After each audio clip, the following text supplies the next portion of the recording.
Welcome back to Life with Meg and Jenn. In this episode, we're diving into the power of vision.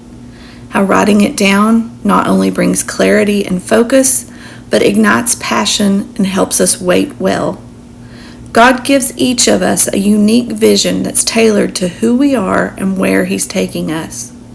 When we make it clear, we can actually run with it and invite others to run with us. Let's talk about what happens when you get serious about the vision for your life. Hey y'all! Hey everybody! My microphone disappeared. Let's start every episode trying to find Jennifer's microphone. Oh Lord. Or my glasses. We're just gonna hide it. Where's Waldo? And we don't even know if these things are really helping at all, but eventually we're gonna get there. Grace. Baby steps. Yeah, grace and baby steps. We're living and learning. Welcome back to Life with Meg and Jenn. We are talking about dreams and visions and just kind of living out those God-given dreams, destiny. I'm a goal girl. Yes. I love a goal. Big or small. I love it. Mm-hmm. You? I love big ones. But not small. I do love, I'm learning to love them. Sorry. I wanted to make sure we're still going. I'm learning to love. Why do you not love small goals? I mean, I do love them. I don't love people asking me, what are your goals? And meanwhile, I'm like, I'm going to go to bed tonight at 10:30. Mm-hmm. That's the goal. I get that because there are days where like somebody asks me my 5-year plan and I go into a sweat panic. You know, I'm like, let me tell you about this week's. Right. Like, yeah. I'm a planner. Yeah. I can, Yeah. We got the whole year planned out. Wow, that's intense. Well, I had to for the studio a long time. Like I had to be way ahead. I'm struggling with the fact that I don't have to be anymore. Mm-hmm. Yeah, that's weird. Like that's a transition. And I've never. It's a hard way to say it. I've been a mom. Mm-hmm. I'm a creative. Oh yeah. Does that make sense? So if I said, well, I want to be able to do this, this, and this, it was abnormal compared to a person with a normal job, normal business, normal, I guess I really compared it to all my like 9 to 5 people. Yeah, my relatives, my cousins. Like I'm going to go to this school and get this degree and do this, and and then here's the next thing, and this is what I'm going to do with my piece of land, and I'm not geared that way. So I didn't understand how to set goals for myself as a creative. Okay. And I'm figuring that out. Yeah, you kind of have to when people are paying you to do it and you have a timeline and all that too. So yeah, you kind of have to fire behind it. Yeah. So, that's why I guess especially when I was younger and my granddaddy would ask me, well, what are you going to do with dance? You've been taking it since you were 3. What's the purpose in it? And it would be just because I love it. Like I'm that kind of person. Mm-hmm. I had never intended to have a dance studio. That was like, well, I'm never gonna. Yeah. We're gonna get into that later. Never say never. Never say never. Yeah. But because I always did so many things that I just loved to do, I had a passion for, it was really hard to turn that into a goal. And so I always just assumed I wasn't a goal person. I've always been. Yeah. Yeah. It's always been. I don't know. I always have to have something else to work towards or focus on. Yeah. I don't know why. Well, I like to learn. So that was kind of always my thing. Instead of like a goal, it was like, well, let me learn this new thing. Well, let me learn that. Let me, That makes sense. Yeah. And in a way, that is a goal. Yes, but I just wouldn't have labeled it as that. Right. Yeah. So good. So you started last week telling us about visions and say the word. Say that again. Habakkuk. Habakkuk. That. Habakkuk.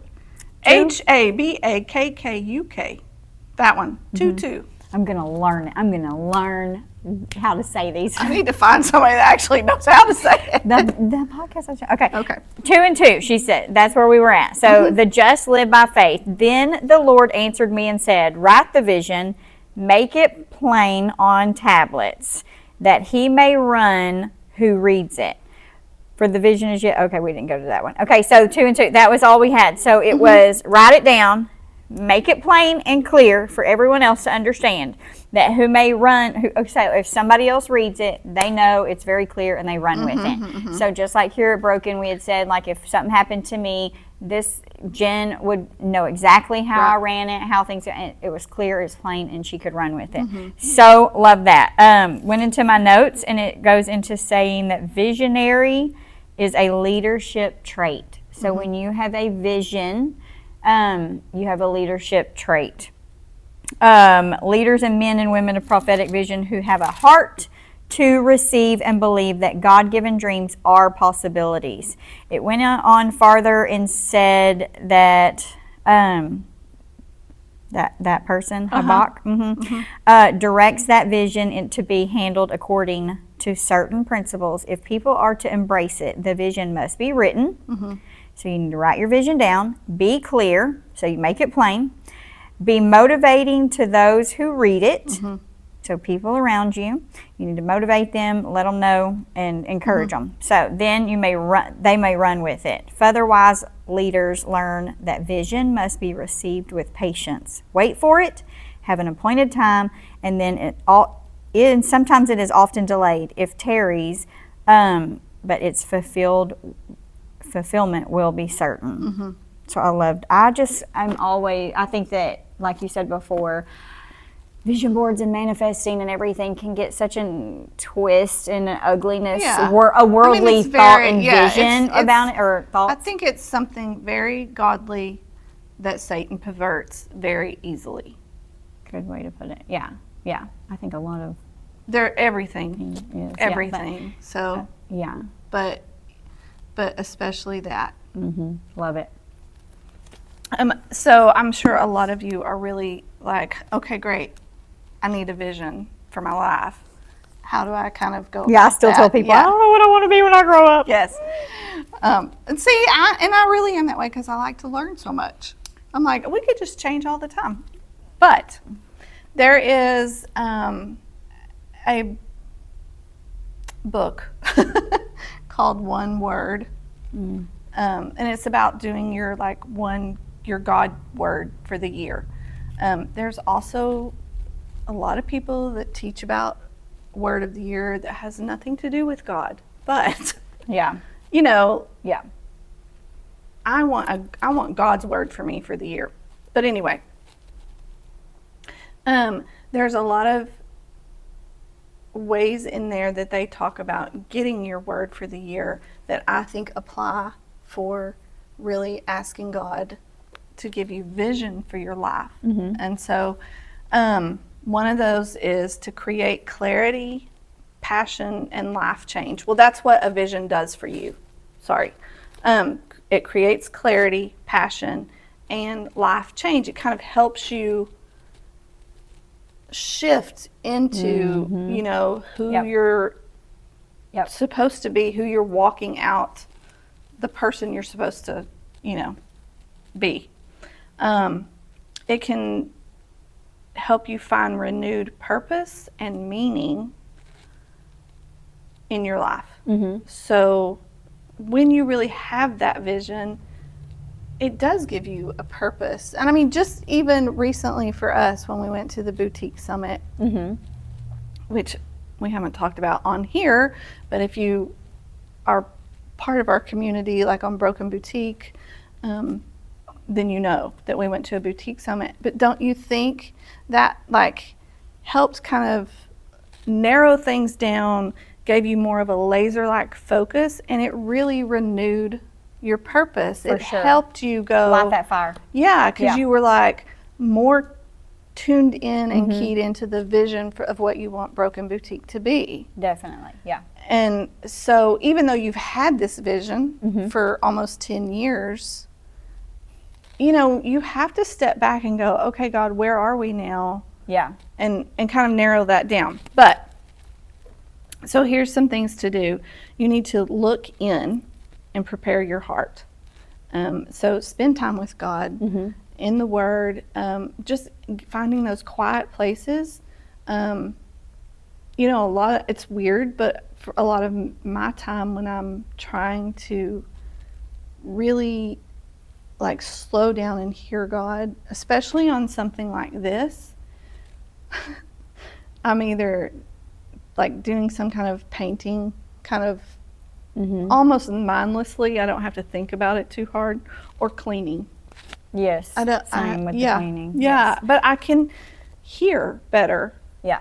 You know, I don't know why, but my hands are busy, but I can tune in. But or going for a long drive. Not you. Ride. I ride. Yes. Not drive. Yes.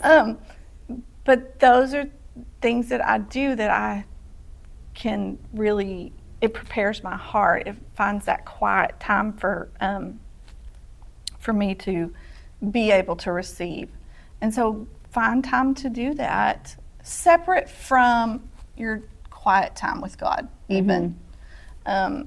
Well, I was going to say, when you were giving your list of things that about your word, sometimes, for me, I did not realize this till a couple of years ago, but sometimes the word that the Lord gives you, for me, can prepare you for what's coming. Yeah, Because for sure. He gave me the word abide, and I'm like, okay, I'm in it. I'm sticking with the word. I am, you know, and it just kept on. But that's when, you know, I had something in my life happen that could so very easily affect in a negative way and distract, and so I hung on to that word, you know, abide, or just stay with Him, just stay in Him, you know, just, you know, seek Him. And do you feel that's true for your vision for your life as well? That makes it doable when the boat starts to rock. Just that stay. you just but go, it's funny though, like once that. it's been my word of the year, like it's always there. Oh, you know, like yes, it's just a con. yes, I'm like, okay, that's not it anymore. You don't have to keep showing it to me. The next thing is to look up. Obviously, you know, and you ask God. You know, ask God for those things, for you, the vision for your life, for a mission statement for your life, for a dream for your life, and then look out. You start living it. I posted something the other day about, you know, your life motto or mission statement. Try some on. You know, like this is not a permanent type situation. Like God shapes and morphs, and you know, you can one size fits all. Yeah, no. One size fits most. It is tailored to you. So you can try things a little bit. Like go learn something, go shadow somebody if there's something that you know you think, oh, is God calling me to that? Like I need to be more involved and see that. That's so funny that you're saying that. Go do it. So we talked this week about doing a women's Bible study together. We've done it before, and 2 ladies taught the entire thing. So every month, I think we met, and it was the same, you know, it was great. So we were discussing if we changed it a little and paired up 2 ladies each week, 2 different ones to teach each time. And so my suggestion was, let's pair up ladies that aren't mother and daughter. Let's pair up, you know, let's grow a little bit, stretch a little bit. You know, I mean, that's probably going to freak some people out. But like for me, like I love that. I want to be with someone that will encourage me to learn more, or I will be, you know, more encouraged to help someone grow. You know, I don't want to be with someone that. I mean, not that I don't want to be. I know what you're saying. You know what I'm saying? Like I love that. I want to be around ladies that are older than me, that younger than me. You know, because you can always learn from all ages or whatever too. And that's another thing. Like everything kind of fits together. I don't know if y'all have noticed that or not. But if you are like in this season where you're like, well, God, I don't really have a vision for my life. Get around people that do. Come hang out with us. You know, we will vision you to pieces. We love it. Yeah. I mean, like, and we love to see people have vision. We love to encourage people in their vision. I mean, and you want people around you that are that way. Like, there's room for everybody. Yeah. There's that quote too, we rise by lifting others. Yeah. And I think we really try to live up to that. You know, if someone comes to us, you know, we've had other people come to us about business plans or business opportunities, you know, and so we really try to sit down and be reasonable with them, dissect them, but also love on them, encourage them, and if we know someone that can help in that area, send them, you know. Yeah. But it's, I love that. You need, if you're in that season of trying to figure it out and you know that God is calling you into something more, seek people out. Don't do it totally alone. That's not, God is, very community. God is community minded. So we gotta figure out how to get there. Just a couple of things real quick that I've written down that I just love to share with people when we're talking about dreams and visions. This is just a little quote again. It says, "You are at the beginning of a new adventure with God. Take a moment to breathe in the excitement and beauty of beginnings. As you breathe out, release expectations." That's a big one. Stay open to His leading and guiding as you explore your creative gifts. Speak life as you begin to create something new. So again, But even with that, you protect it. Oh yeah. That was one of the things that the Lord worked on me and showed me and held my hand through when I opened this. This, in the world's eyes, is not going to make sense. So if you are sharing that with worldly people, be prepared to hear the negative. And they are speaking that into your dream or vision. So be very thoughtful of who you share your visions and dreams with. Yes, for sure. Yeah. That's good. Yeah. Because I'm a talker and I want to share it with everybody. And the Lord said that ain't for everybody. Not for me and you right now. That's funny. So, and we also want, there's just another little quote, "A man without a vision is a man without a future, and a man without a future will always return to his past."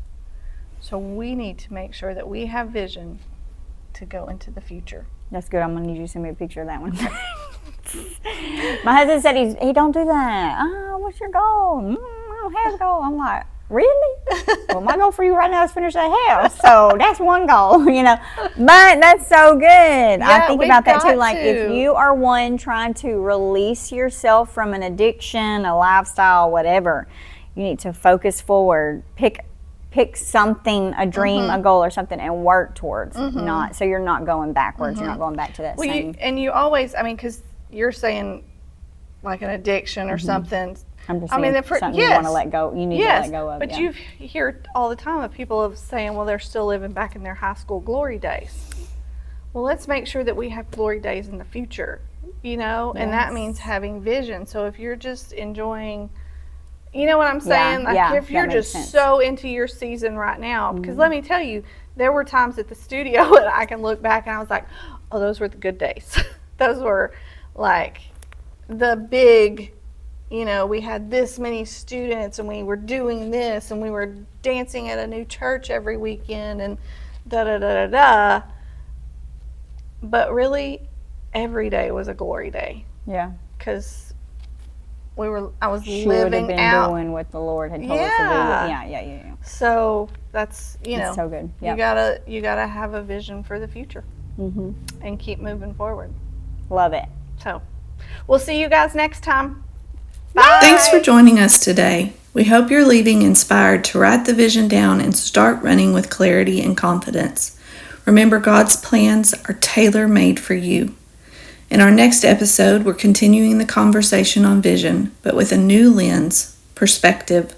We'll be talking about what we're learning in the now, how it shapes our future, and how God invites us to partner with Him in every season. So don't miss it. And as always, dream big, love bigger, and keep showing up for the life God's called you to. Don't forget to subscribe and hit that bell notification. We'll see you next week.